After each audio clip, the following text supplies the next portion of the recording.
الذي نزل الفرقان على عبده ليكون للعالمين نذيرا. السلام علیکم ورحمۃ اللہ وبرکاتہ. بسم اللہ الرحمن الرحیم. محترم سامعین اور ناظرین کرام، الوجیز کے درس نمبر 23 میں آپ تمام لوگوں کا استقبال ہے. سامعین کرام، آج کا درس شروع ہو رہا ہے صفحہ نمبر 59 سے، جس کا عنوان ہے الاستحاضہ، استحاضہ کے احکام و مسائل. استحاضہ کا خون وہ کون سا خون ہے؟ اس سلسلے میں صاحب کتاب لکھ رہے ہیں ہی دم یخرج فی غیر اوقات الحیض والنفاس، یہ ایسا خون ہے جو حیض و نفاس کی مدت کے علاوہ اوقات میں نکلتا ہے.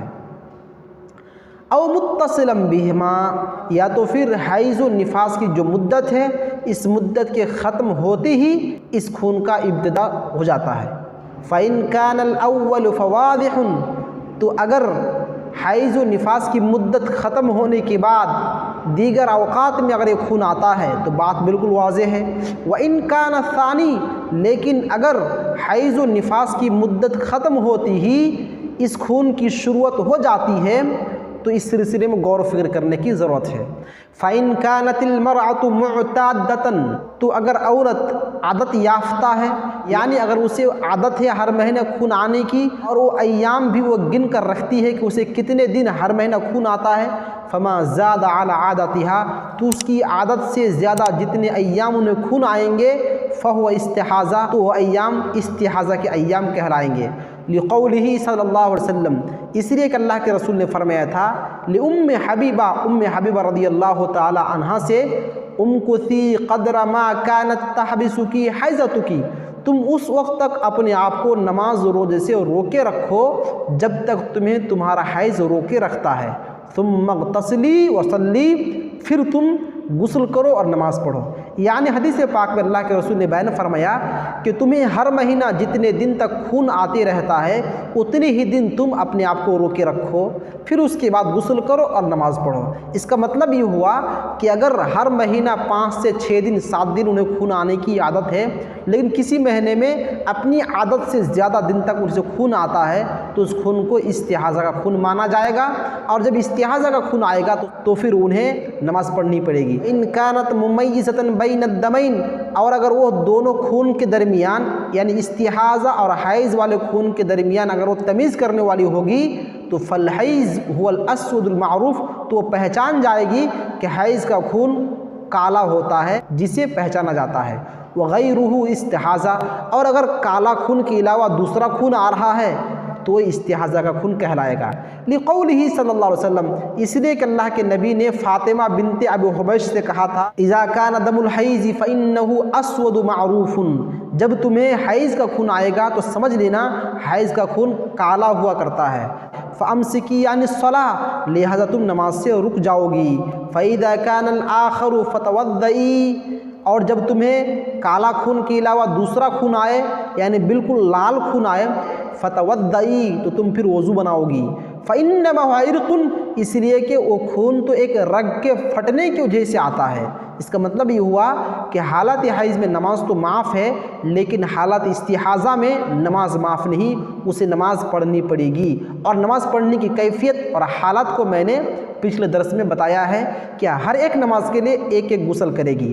اگر یہ نہیں کر سکتی تو 3 غسل سے 5 نمازیں پڑھے گی، اور اگر یہ بھی اس کے حق میں مشکل ہے تو پھر وہ ڈیلی نہائے گی اور ہر نماز کے لیے الگ الگ وضو کرے گی. اور اگر اتنا بھی نہیں کر سکتی یعنی ڈیلی نہیں نہا سکتی، بیمار ہے، پریشانی ہے، تو پھر وہ ہر نماز کے وقت وضو کرے گی اور وضو سے پہلے خون کو دھو لے گی، اپنے آپ کو صاف ستھرا کر لے گی اور پھر وضو کر کے نماز پڑھے گی. فَإِن بَلَغَتْ مُسْتَحَاضَہ، جسے استحاضہ کا خون آتا ہے اگر یہ بلوغت کو پہنچ چکی ہے، وَلَا تَسْتَطِيعُ التَّمْيِيزَ، اور وہ فرق نہیں کر سکتی، رَجَعَتْ إِلَى غَالِبِ عَادَةِ نِسَائِهَا، تو اپنے گھر کی عورتوں کی عادت کی طرف وہ رجوع کرے گی. یعنی جس لڑکی کو پہلی مرتبہ حیض کے خون کا سامنا کرنا پڑے، جس کو پہلی بار خون آئے تو وہ سمجھ نہیں پائے گی یہ خون کون سا خون آ رہا ہے، تو کہا جا رہا ہے کہ اپنے گھر کے عورتوں کو پوچھے گی، اپنے گھر کے عورتوں کی عادت کی طرف رجوع کرے گی. اس کو 4 دن 5 دن اگر خون آتا ہے یہ بھی سمجھے گی کہ ہمیں بھی 4-5 دن تک جو خون آئے گا یہ حیض کا خون ہوگا. پھر 4-5 دن کے بعد اگر کچھ زیادہ خون آتا ہے تو پھر وہ اس کو استحاضہ سمجھے گی. لقولہ صلی اللہ علیہ وسلم لحمنہ بنت جحش، اس لیے کہ اللہ کے نبی صلی اللہ علیہ وسلم نے حمنہ بنت جحش سے کہا تھا انما هذه رکزۃ من رکزات الشیطان، یہ شیطان کے حرکت میں سے ایک حرکت ہے. فتحیدی 6 ایام او 7 ایام فی علم اللہ، پھر تم حائضہ ہوتی ہو 6 دن یا 7 دن جو اللہ کے علم میں ہے.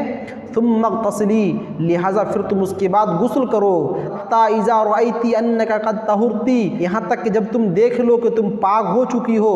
واستنقیتی، اور تم صحیح سے پاک صاف ہو چکی ہو. فصلی 24 لیلۃ او 23 وایمہن، 23 دن اور 24 رات تک نمازیں پڑھتی رہو. وصومی، اور روزے رکھتے رہو. فإن ذلک یجزیکی، اس لیے کہ یہ چیز تمہارے لیے کافی ہوگا. وکذلک فافعلی فی کل شہر، اور اسی طرح سے ہر مہینے میں تم کرتے رہو.